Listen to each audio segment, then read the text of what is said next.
Hi, welcome to CISO Live webinars sponsored by Stealth-ISS Group. This week, we're going to be covering a topic of ransomware and trying to understand how to prevent it and how to handle it if you do get ransomware, and go through some statistics and numbers that should be quite interesting for you. Before we get started, a little house cleaning. We're not here to sell you anything. We try to provide these to our community as a value add, and hopefully you'll benefit from the information that we share. Today we have Dasha Deckworth, founder of Stealth-ISS Group, and myself, Vice President at Stealth-ISS, will be the two panelists today covering the information. If there's any other questions that you might have, please don't hesitate to put them into the chat, and we'll try to get to them if we can throughout this presentation. Well, without further ado, I'm going to jump into a PowerPoint and show you guys some statistics of what's been going on recently within this area of ransomware. So, yeah.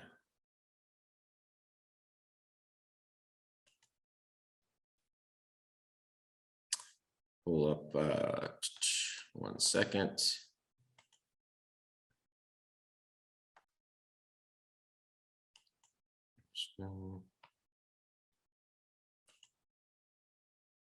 There we go.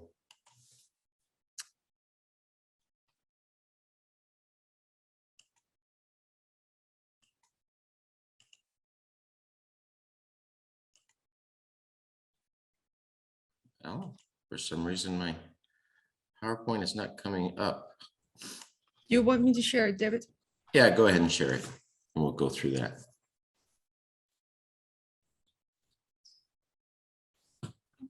So let's see.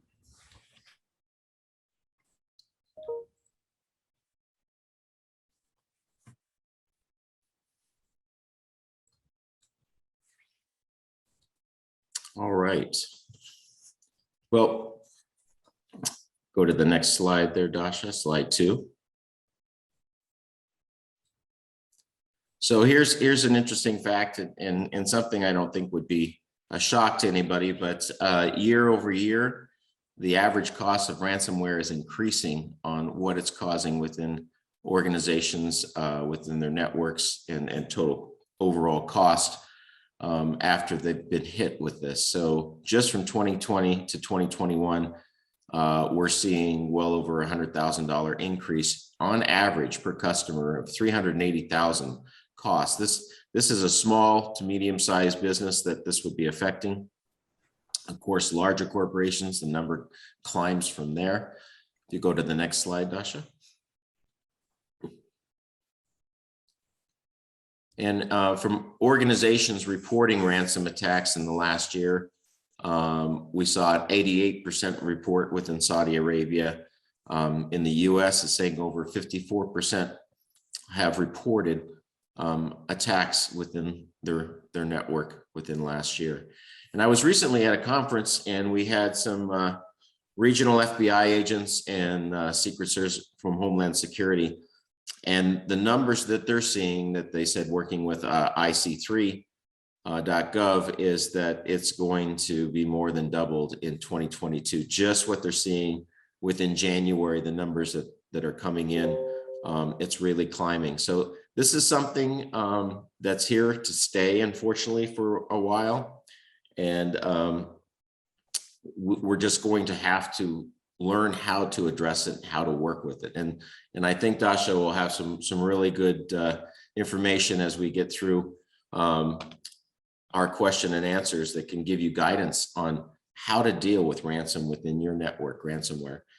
So if we want to go to a couple more slides, and then we'll jump into the questions, Dasha, just to let them see some of the statistics. So by industry, you're seeing government, you're seeing manufacturing, construction, utilities. It's really across the board. Now, I know they have healthcare down at 5.7.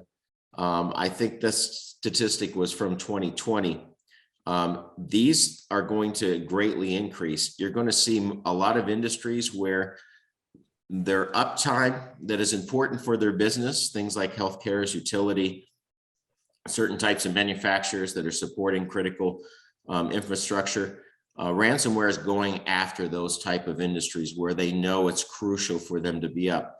If somebody's a manufacturer of balloons, they might target them as an opportunistic aspect, but that's not their A list. The A list is go after people that will feel the pressure that they have to get their ransomware paid and back operating. So that's really where they're focusing from the report from the FBI agent that shared with us. So I'll go to the next slide.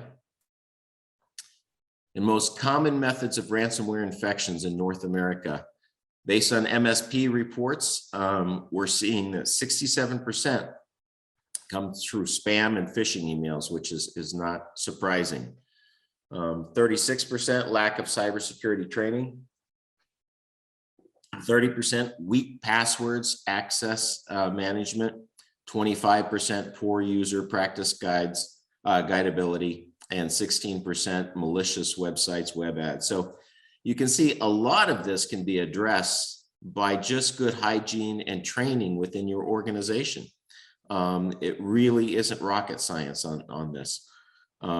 There are some sophisticated phishing campaigns, but usually if you're well trained and you understand where your emails are coming from and who you're communicating with, usually 99% of the time you can avoid that type of an attack. All right, Dasha, let's switch over and we'll get into some of the questions that we received over this last month that we can start addressing. So the first one was, what are the top ways organizations could get ransomware? We just saw a few. So phishing emails are definitely one of the main ways that people are getting infected. Drive-by downloading infected websites and malware is downloaded and installed on users' knowledge. What are some other ways, Dasha, you think people are getting infected through ransomware? Well, I mean, obviously, web browsing, plugging in different USBs, downloading different software, testing it. It can happen. You don't necessarily have to be active. So, for example, a drive-by on websites, sometimes it is enough to open a website and it suddenly starts downloading malware or ransomware.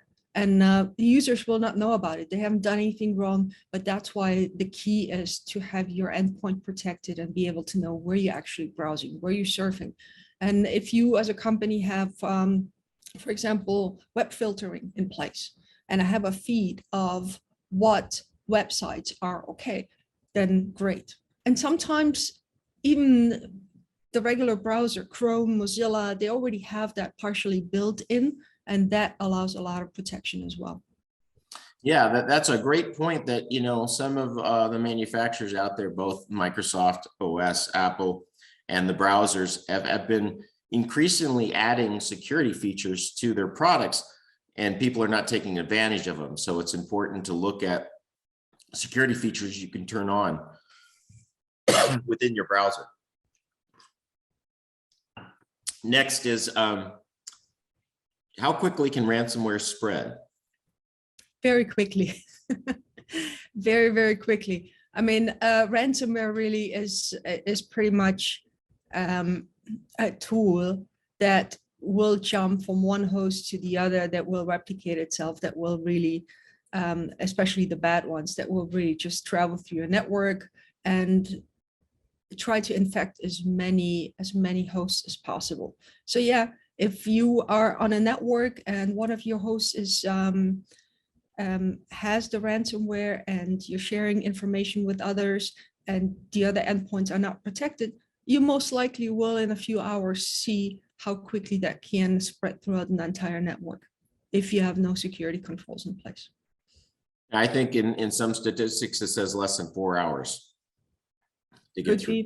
I mean, it depends on the systems and of course on your infrastructure, on the security features that have in place. I'm pretty sure that no company at this point has zero protection in place. Right. So there is something. So that will stop it. But key is also to really be aware of what's happening at the endpoint. So if you don't have any endpoint protection on your machines, then that's a big thing that needs to be changed. Because today's all this, the ransomware and the hackers, how they get into systems, it's not about trying to infiltrate and pass the firewall that you have, because they're quite sophisticated. They have all the security features in there, but it's about getting to the endpoint and getting to your user. And that's really the key where the protection needs to be. Network, of course, as well. But I think at this point, especially where ransomware, malware, and everything is going, endpoint protection is the key to protect our businesses, even our internal at home, our home environment, our home network. Thank you. We had a question here. It says, can ransomware spread through Wi-Fi? And I would say yes, absolutely. Correct. It's the internet. I mean, it doesn't really matter if it's cable or not. It's the internet, and actually the endpoint gets infected. So yeah, it's if you have internet or if you plug something in, it can do it, of course. One of the questions that came in here was, how long does it take to fix ransomware? And that could be a range. I don't think there's one set time. No, I mean, we've seen it a few times. We had clients that had ransomware. If it's just one asset, for example, and you blocked it across the network, then of course, sometimes just, if you have a backup, then, putting the new OS on there, re-imaging it and restoring from backup the data, not a problem. That can go relatively quickly if you have the tools. But if it has spread across an entire infrastructure, then you're talking multiple hosts. Of course, that's going to take a long time. But also one key thing here is a lot of times the companies, I mean, there's two choices how to fix it. Either you pay the fine and then get everything unlocked and hope that after that you clean everything up so that you don't have the remnants of that ransomware there and they can come back after you. Or the second one is you wipe everything clean and restore from a backup. But the thing is, on a backup, you need to know what the safe restore point is, because do you really know when you got that malware? It could have been sitting there for 6 months. Just because it got activated today does not mean that you got it today. So right. And then on some applications and systems, I know, especially when you're dealing with databases, if you're backing that up on an incremental aspect and you try to go do a full restore, you're in for a rude awakening. You have to back it up a special way if you're doing from scratch, reinstalling the entire database and all the information. So one of the things here it says is how common ransomware is. 85% of MSPs reported ransomware as a common threat to both small and mid-sized businesses. So 29% of small businesses have experienced ransomware. The average size company for ransomware is around 645 employees. One thing I did want to mention on that conference where the FBI agent spoke about ransomware. Now it's their official position to encourage you not to pay ransomware. They'll always say that because they don't want to reward bad behavior and have this industry continue to grow, but apparently it still is. But if you are going to pay the ransomware, you're going to take your chances that they'll actually give you the right decrypt key. It's important to contact the FBI, in the beginning, either before you do it or right when you're going to do it, because they can get involved and they can start tracking, and that can help them. And a lot of times there are situations where they've gathered information from these same organizational crime units that are doing this ransomware. And sometimes they'll use the same de-encrypt key, and they have gotten that information and shared it with other companies, and it worked to where they didn't have to pay. So it's always important to get the law enforcement involved, that they can help And also it helps them in tracking these organizations and trying to stop them. So. Yeah, 100%. And we've done just recently a big project about incident response and how to respond to these things. And that was a combination for state, local, but also commercial.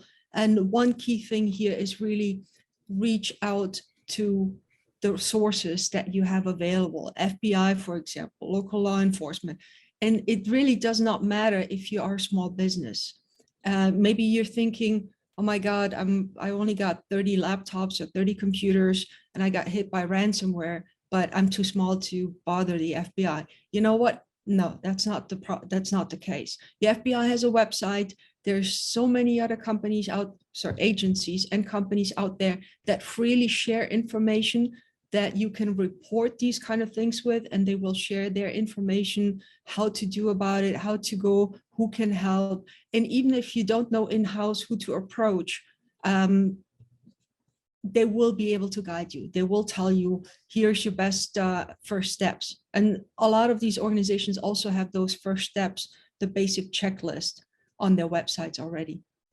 Absolutely. And also they have a better chance of recovering your money if you're deciding to pay, if they're involved from the beginning or close to the time versus 5 days later after you've made that payment. So the sooner the better.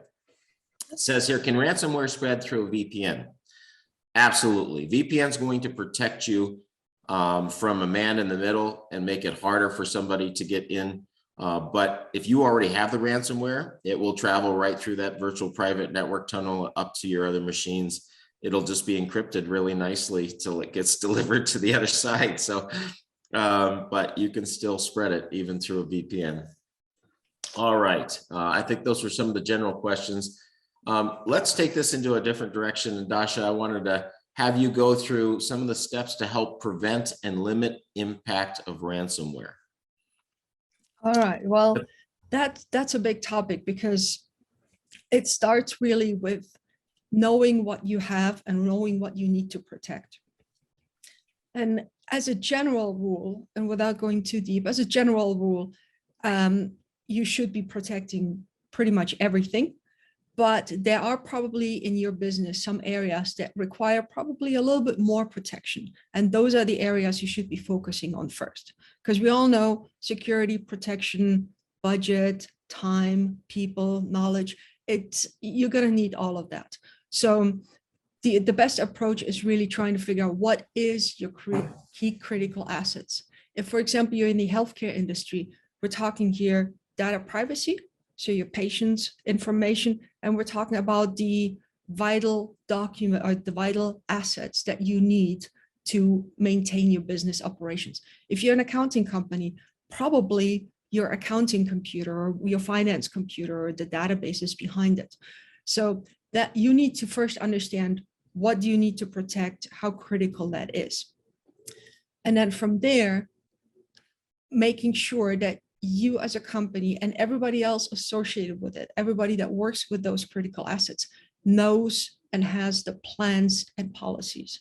So creating a plan saying, okay, we will do a backup. We will use encryption. We will set permissions for you to access this and this. We will have endpoint, antivirus, EDR, XDR, SIM, whatever, installed, monitored 24/7, in-house, outsourced. You need to have a plan. You need to have a structure how you're going to do it. And then, of course, backups. You need to figure out how you're going to do the backups.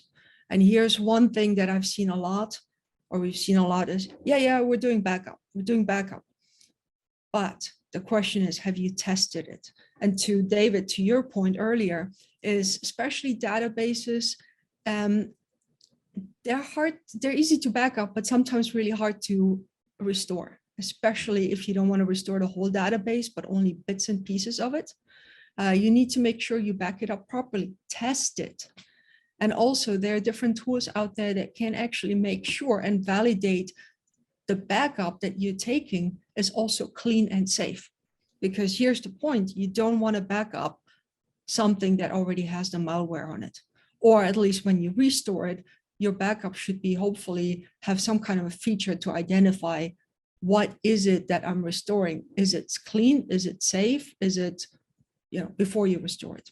Right. And I've seen situations where people have done backups and then there was a version change within the software and they didn't do a new backup on that version change. And then they went to reinstall and there was a problem because it didn't work nicely with the previous version when they tried to load it into the newer version. So. And that kind of goes into the plan as well, and being able to know what you need to do at what point, and also who is responsible for it and when they're going to do it. Because yeah, if you back something up that's old and you try to restore it after somebody has patched something or upgraded a version of the software, you're probably not going to have a lot of success. Right. And that brings us to another point, is patching. Patching is probably one of the, I would say, not necessarily easiest, but one of the key critical areas that companies need to address. And yes, you will not be able to patch everything on a daily basis. Yes, you probably will have systems that cannot be patched because who knows, legacy systems, or you have production, but you should. Best practice is to patch Windows environments every 30 days. If there's something critical, it should be patched as quickly as possible. And that requires also somebody to actually monitor it, be responsible for it, and do the work, or automate it, doesn't matter. But patching is still one of the easiest way to get into your system. So it does not take a lot to even automate this process. No. And make I'd rather stay up on patching than to start from scratch and write a disaster recovery and business sustainability plan. That's a lot harder than just doing patching, although you need to do that. But the point is, hopefully you never have to get to the business or disaster recovery plan if you're doing the proper things. So what about reviewing port settings? Oh, 100%. I mean, I call it part of hardening the systems and having a baseline security or gold image for your environment, where you really only allow applications to run that need to run. And that's it. That's really it. That's all you need. You don't want to have, for example, if your team does not use Skype, don't allow that application to be installed, uninstall it. I know today, if you buy a computer, it comes with all sorts of tools and great stuff and everything. But guess what? Each one of those is a risk. It probably will have vulnerabilities in there and is a foot in the door in one of your computers, and then from there on into your entire network. So first thing, if you have a machine, uninstall what you don't need, especially all the games, all the stuff that it comes with, the whole Netflix, all the stuff. It's a business environment. So if part of your business is not watching Netflix, uninstall it. And that will close some of the ports. And that's also where your vulnerability scanning, if you do it in-house or get a third party to do it for you, you will see what ports are open, which means there's an application behind it. And especially the ones that are vulnerable, like unencrypted ports, remote desktop, SMBs, all of those things that in most cases should not be run, you can deactivate those. And I think another one that people don't even think about is all these add-ins and plugins for your web browser, connect with Salesforce, connects with this. There are ones out there that are not good. They're hiding as a legitimate piece, and you're opening yourself up by just going in, hey, I got all these extra tools I could just add in, and not checking with your security team first before you start adding all this additional software. This brings in a good point when you're talking about only have what you need on your systems. And let's bring it up to the user level. We should only be giving the users access to what they need. And if you want to address that, Dasha. 100%. We've seen a lot of times, and I 100% agree, it's a lot easier to give everybody admin rights to the machine, because then if they need something, they're not going to come to your IT team to ask for it. So yes, it is a lot easier, but as a general rule, a user should have user access. No admin access, no permissions to install anything, update anything, make any configuration changes. That's up to the IT team. And even the IT team, if they have admin permissions, they should have two accounts. One is an account that they use as a regular user on their machine on the day-to-day job, and then a separate admin account that they need to log in when they need to do admin work. And I know it's a pain because you got two different passwords, two different accounts, log in, log out, log in, log out. It's a pain, I know. But from a best practice perspective, it is best practice.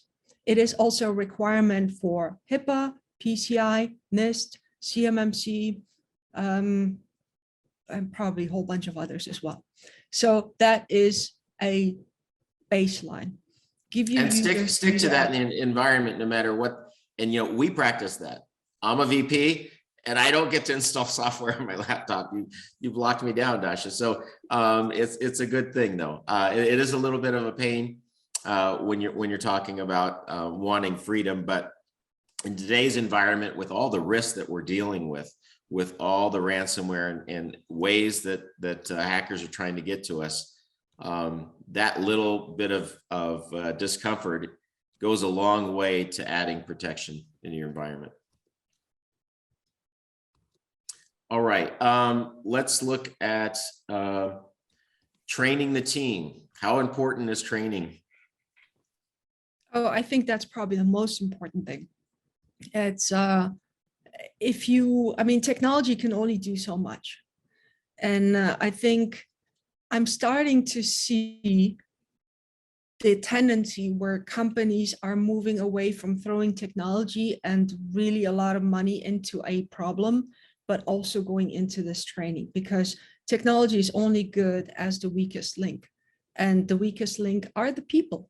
It's really, why, let's put it this way. An email will bypass pretty much all technology. It gets to your user. The user is going to take the action. So if they don't know what they can or cannot do, I think training, and might it even be, there's a lot of companies out there that offer really great and affordable training portals with videos and HR tracking and all that to meet compliance. Also a lot of free stuff out there. And of course, anyone, we even internally do it. If there's any kind of security breach or awareness or something, hey, don't do this, don't do that. Just the odd email across the entire company saying, hey, quick reminder, don't click on anything. There's something that we saw in the news that is just spreading like a wildfire. Just don't do that. Be aware of it. Or no, our CEO is never going to ask you to buy some gift cards or something like that.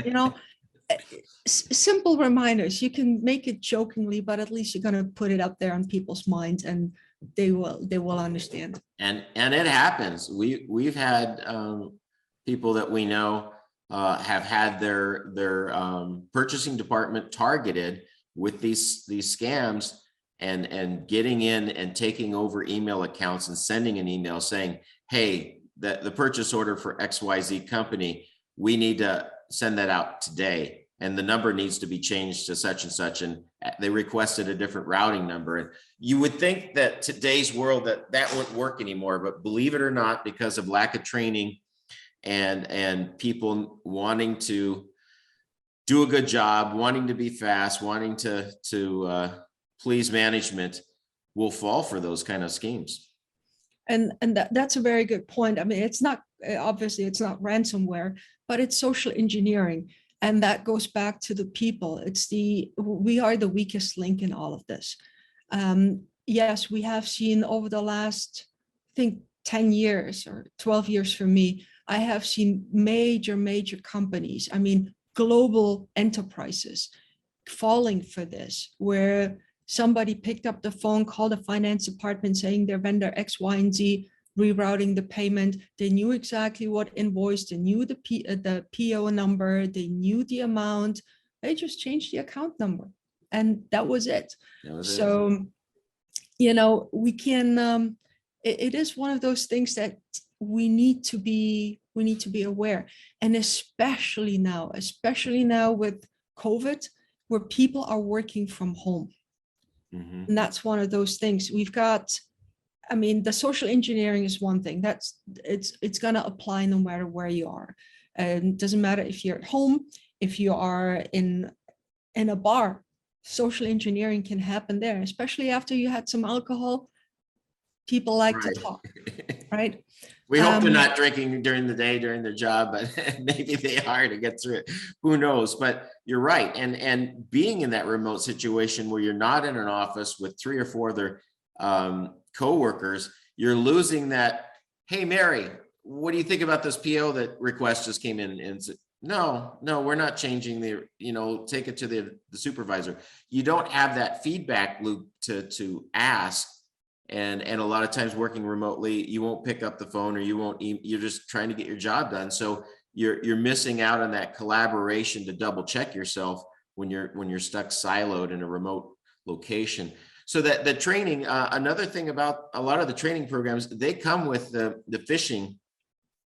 phishing practices where they'll send fake phishing emails to your employees, and you get to see who's clicking on it, who's not, and being able to constantly up the training and get the training to the people that need it, the ones that are still falling for it, and they continue to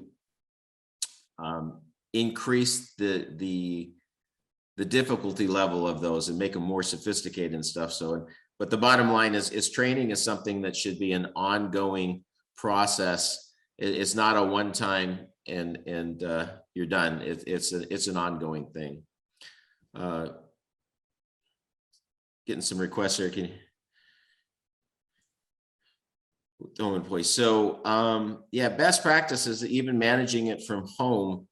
A lot of the training is virtual, so it doesn't matter if they're in the office or at home. They can click on a video, they can get the training and go through the modules. And then reminding your employees on best practices working from home, things that they might forget, to continue to remind them to apply the security measures that they need to, whether they're in the office or working from home. The last one here I have for this improvement is implement an IDS. We think this is silly, but it really is. You wouldn't think people would think to talk, they should already be doing that, but why don't you address the IDS piece? Yeah, IDS or EDR or XDR, whatever the latest flavor it is, or whatever the current naming convention is, because that keeps changing and updating and upgrading. But fact is, you need some kind of endpoint tool that goes now beyond antivirus. Antivirus is a basic thing. Here, what you need is an endpoint protection that will monitor what kind of application is about to start and validate the application. Any kind of processes that are about to start that have not been authorized. There are several tools out there that can do that. They're not very expensive, but basically the point is an IDS, EDR, XDR, something will really take a look at what is about to be started, what is about to run. And if it's not whitelisted, or if the system has a feed where it checks against it, and for example, it does not have a valid certificate, it's from an unknown source, or it's trying to communicate into an IP, or it came from somewhere that it should not have come from, or it even tries to access memory and make some changes there, stuff that usually don't happen, that is what it should protect you from. And this is really where the endpoint protection comes in. This is really key. That will help you that will significantly decrease the risk for you getting a ransomware. Yeah, and also with that, you can install that yourself on your own networks, but if this is where I'll put a plug in generically for MSSPs. If you don't have the bandwidth, you don't have your own SOC, you're monitoring your network 24/7. This is where a good MSSP can play an important role in adding to your overall security posture and your security team, to where they're already familiar with some of the best in breed EDR, XDRs, SIEM as a service, SOC as a service, and they can come alongside, install those agents, and then you have another set of eyes looking at your network 24/7.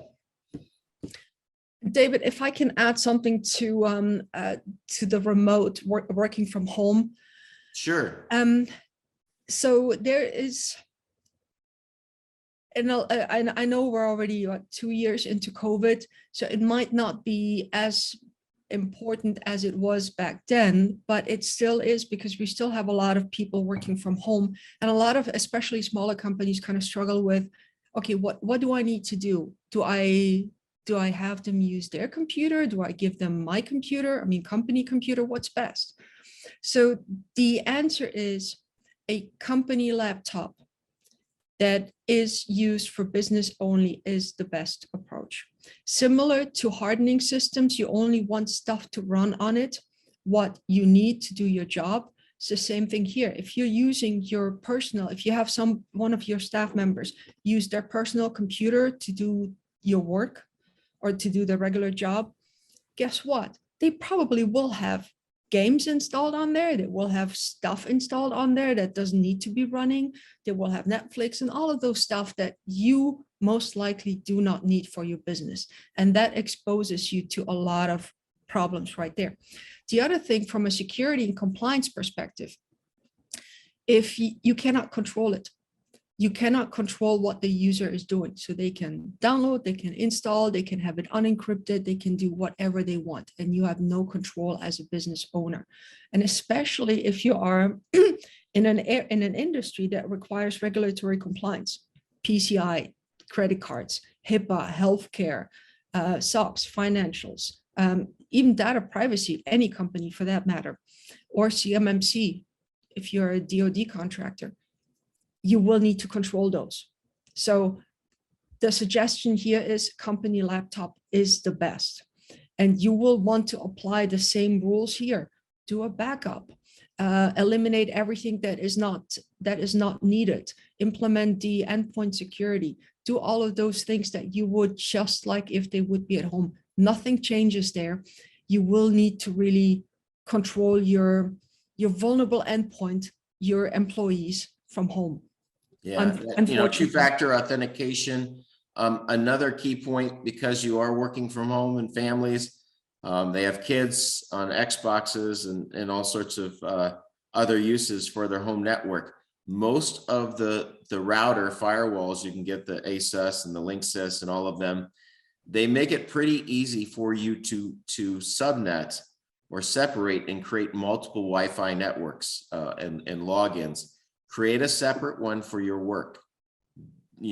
Create that space to where Johnny isn't logging into the same network ID as you are in your work, and it's a separate subnet network within the Wi-Fi, and give yourself a little separation that way as well. And one thing to this, there are, let's put it this way, SIM tool, for example. SIM is a great tool. If can be in the cloud, you can have it on-prem. It's all great, or even EDRs, XDRs, IDS. But the key thing is you will need to control, especially for the people that work from home, you will need to control the laptop at all times, not only when they connect to your network. Okay, because we've seen it a lot where companies really have their security policies applied to those endpoints only at a time when they connect via VPN to the network.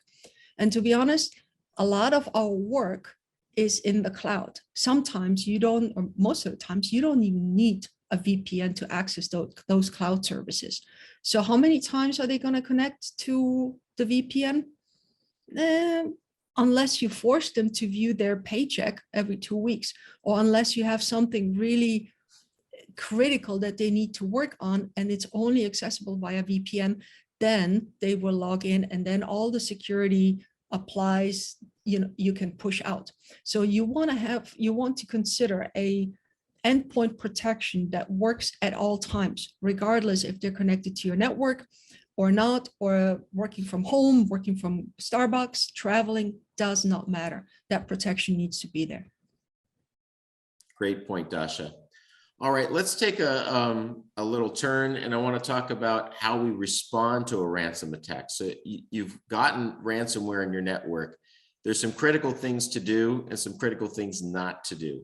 So first, I'm going to run through several points on things you should think about doing first. And one of them, isolated effective systems. Why is this so critical to isolate?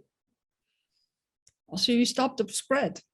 I mean, that's the first thing. So one of those buttons that we have, for example, on our SOC and SIM is isolate system, deactivate network card, which means that's it. And then once you stop that immediate threat and the spread of it, then you can take all your time to investigate and do everything. But yeah, I think that's one of the very, very first and most important points.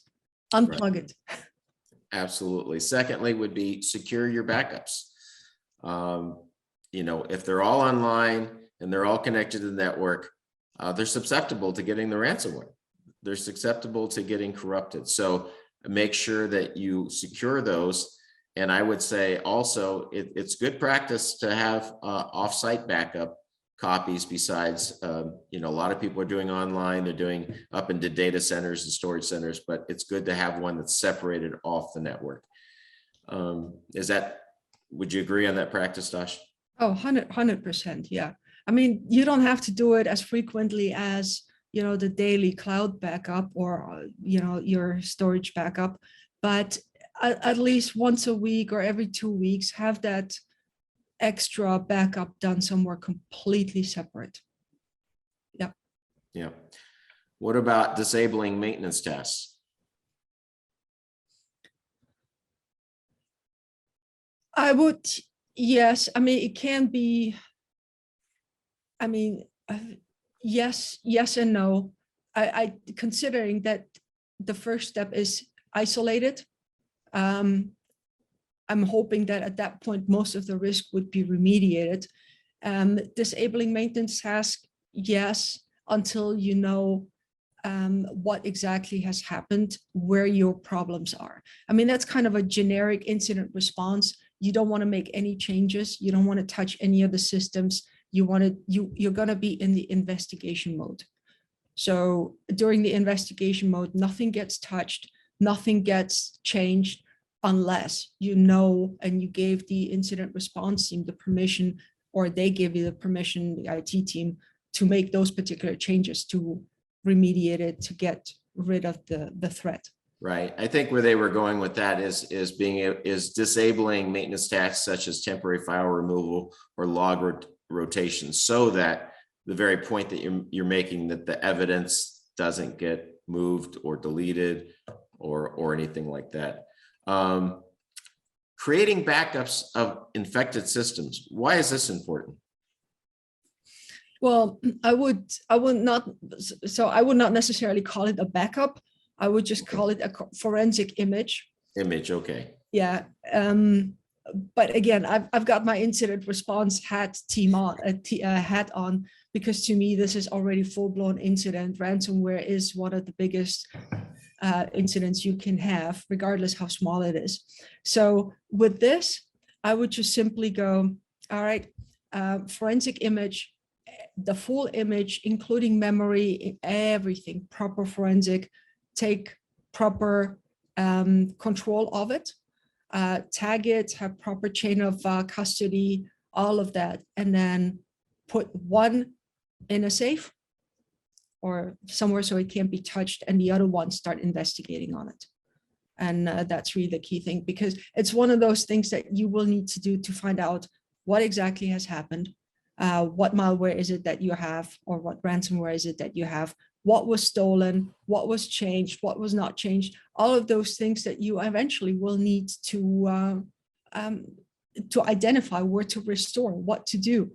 And then also, as you're still doing the analysis, you might want to, you maybe will see that what you've gotten was just a simple splash page and somebody sending you an email telling you to pay something. It might not actually be proper ransomware. And you might find your way around to not having to pay for it, but you want that. And there's also, you want the evidence, the forensic image if you go to the police, if you go to the authorities, if you go to FBI, they're going to need it. And it's important to really identify, patient zero, right? And kind of back forensic, understand how it moved and where it moved and where it didn't move. And that's also one of the key things. Once you identify that, how it got in, how it spread, that's going to be key for you then taking the next steps measures, which is the remediation and also the proactive steps of making sure that it does not happen again. So for example, if it came in through an application or a user that logged into their Gmail account or Yahoo account on their business computer, you might want to consider filtering that or blocking Gmail or Yahoo because you can't control that. Right. You might be controlling your email, your business emails, and it's all clean. You don't get any spam. You don't get any of that, any malware links or nothing. But Gmail, Yahoo, if you don't control that, you can get it that way. Right. And then, the identification, really understanding the strain, the ransomware strain that you got will also help you in your recovery and cleanups, because you'll know exactly what it does within the network. Is it creating any sleeper files? Is it changing Word docs? Is it hiding other places and renaming files and it's creating these sleepers as we call them. So and then the next step, I guess, is decide whether to pay the ransom or not. But if they're doing the right steps, if they're doing the proper backups and they're doing all of these things, you should never have to get to the point of having to pay a ransom, correct? Yes and no. Sometimes the cleanup might take you a lot longer and will be more complicated than the fee to pay. But then you also have the risk of, are you really going to get the correct encryption key? And are you going to be protected then? Can you do proper cleanup still afterwards to make sure that the same malware, ransomware that is sitting on your devices is not going to be activated 3 months from now again by the same person? So no, in general, you should not pay the ransom. But if depending on how big the damage is, I've seen customers where 200, 300 assets globally were compromised, and putting the manpower together versus paying $200,000, it's a decision. But in general, neither us nor probably most companies, as well as the FBI, do not recommend paying that, because we are enforcing the bad behavior. And as long as we continue paying, it will be a market. It will always be a market. Yeah. Yeah, they say about 1 in 20 chance of the ransomware authors taking the money and providing a decryptor code. So, ooh, that's not good. That's not a really good odds. All right, let's switch and just reinforce things not to do in a ransomware attack. So the first one, do not restart impacted devices. Yeah, because if you already have something there and you restart it, you're not fixing the problem. And most ransomware, actually, because of that restart, they can start functioning again, they can start spreading, they can do a hell of a lot more damage than if you just do not restart it. Right. Second here is do not connect external storage devices to infected systems. That should be obvious, but yeah, well, let's put it this way. You can, if you're doing forensic analysis and it's the right tool with the right connectors and everything to pull an image, you can do that. But in general, no, whatever you plug in, most likely it's going to get infected. So amateurs need not apply to do this stuff. Only let the professionals. Do not pay the ransom immediately. There's things you need to figure out before you pay. So one, can you recover? Is your system really locked down? If you're working with the FBI, do they have a decryptor key that they could help you out and you don't have to pay?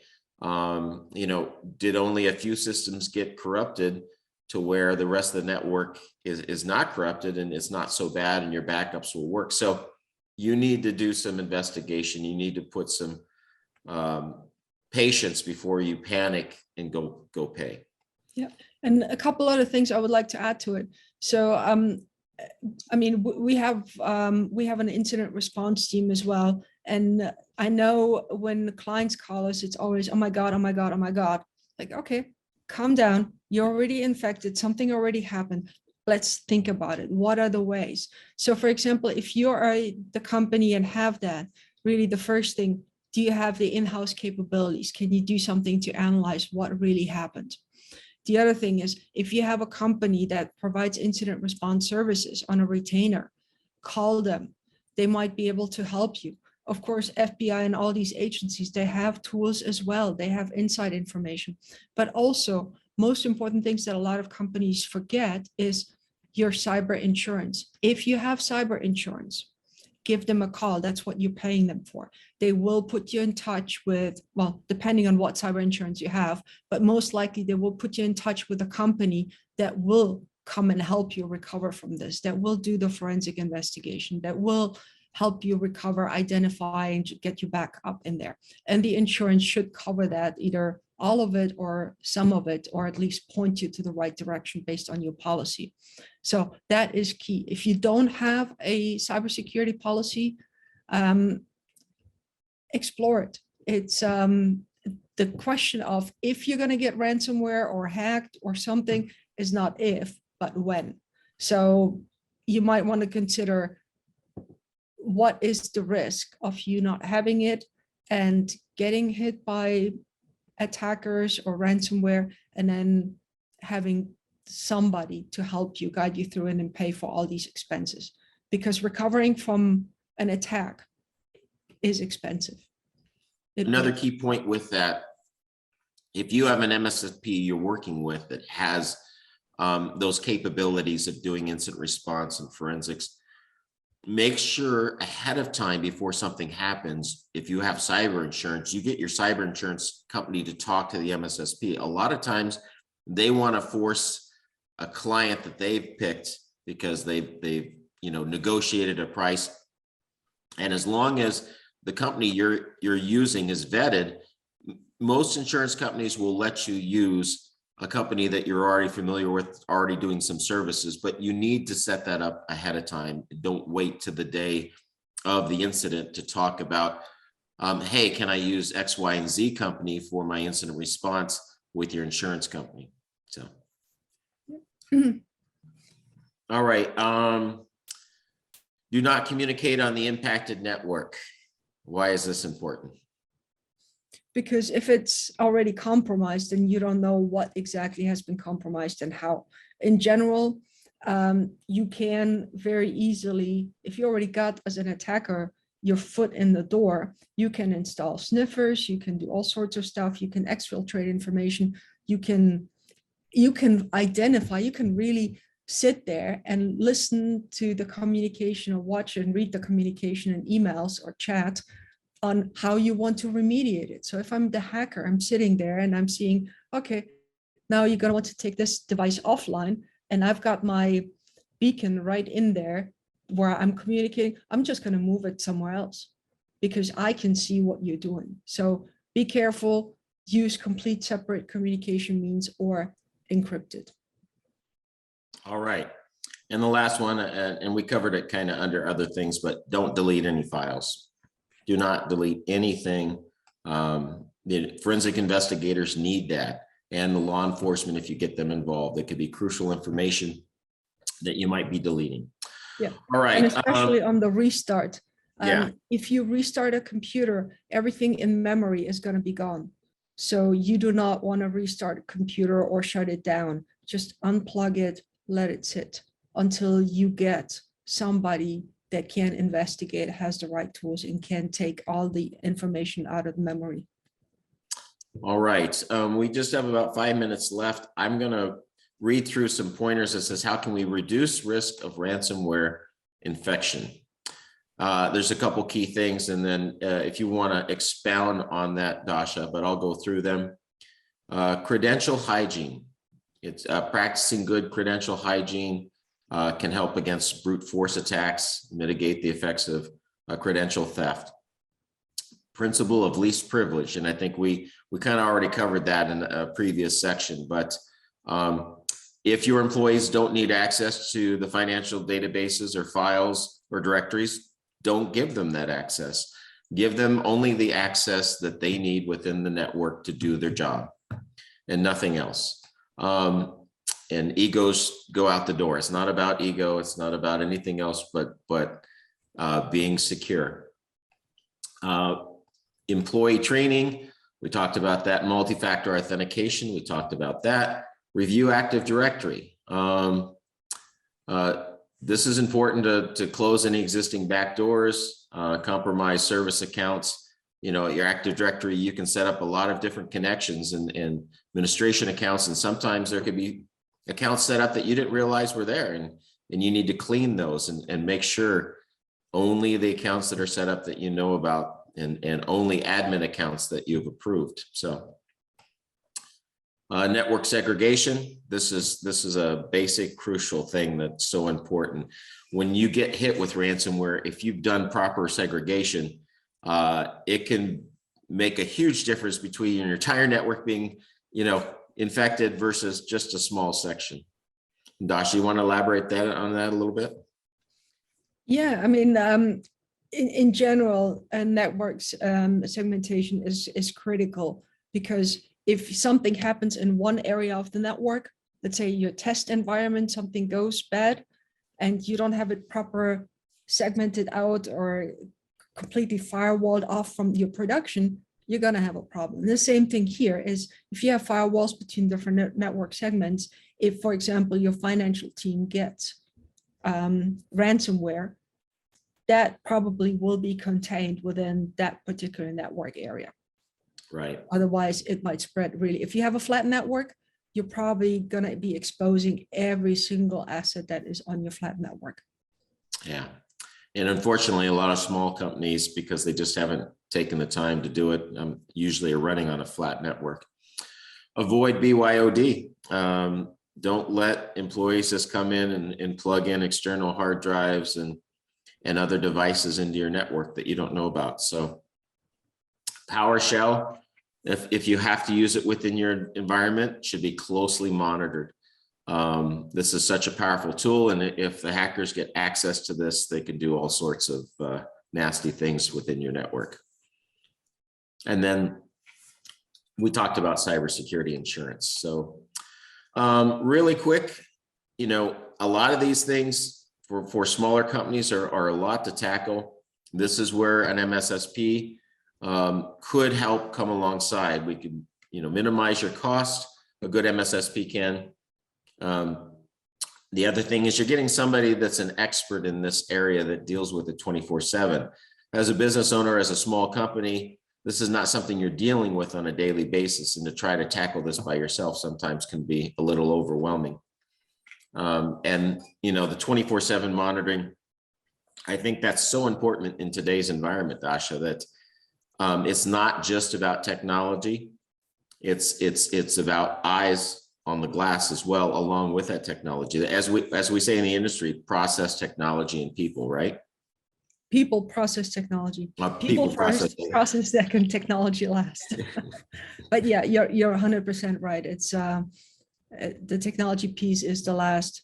The people and the right how to do things, that's really the key that will get us all protected. Well, great. Well, we want to appreciate everybody joining us today. That's all that we have. I think we're going to put an ebook out, right, Dasha, on this. Yep. So watch for that in your email box. That will provide that will have a lot of these good pointers for you. We hope this has been informative for you. And until next time, in 2 weeks, we'll have another informative webinar, and we look forward to seeing you back. Thanks for joining us. Thank you, everyone. Thank you, David.